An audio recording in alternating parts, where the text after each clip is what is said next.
Hello mga kapatid, alam nyo ba na sa 10 million people na nakatira sa UAE, tatlo ang nasawi. Though may tatlo, pero hamakin mo naman yung 10 million people that has been protected by the government itself.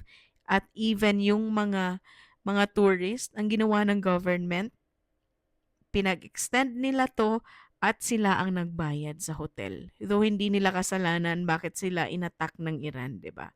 Tapos sa nabasa ko sa news, hindi talaga sila kumontra or hindi sila bumawi na mag-launch ng missile papuntang Iran. Sila lang mismo ang nagdedepensa about it. So sana kung ma-reflect natin 'to, no? Tayo na naaagrabyado na sana ay marirealize din natin na hindi kailangan ding sumagot.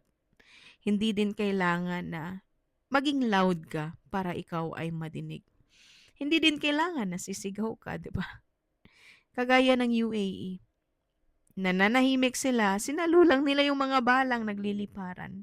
So para applicable din yan sa mga buhay natin, kapatid. Hindi man natin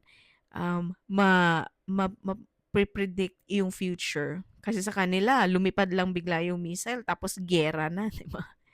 Siguro sa ibang country pa yan, naku po, paano na lang din yung Pinas? Inisip ko yung Pinas. May mga tagasaluba tayo dyan.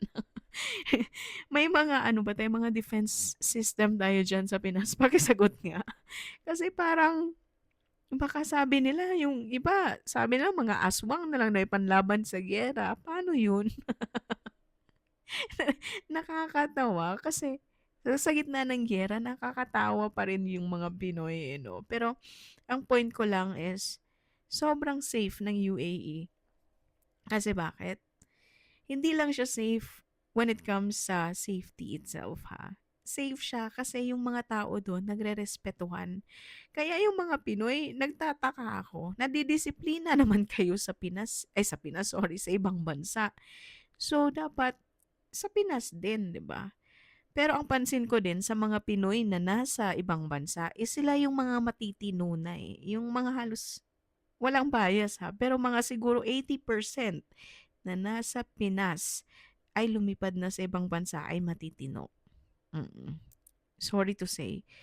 Mga doktor, mga iba pang mga profession, halos ang mga galing nasa ibang bansa na, guys. Kaya sana naman 'no, panawagan sa gobyerno. Please pakisagot yung tanong ko. Kung for example may aatake sa Pinas, may sasalo ba sa mga bala na yan?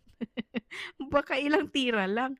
Sa UAE 100 plus eh, na mga missile tapos plus drone pa na nasalo nila. Sa Pinas, ano yung pansalo natin?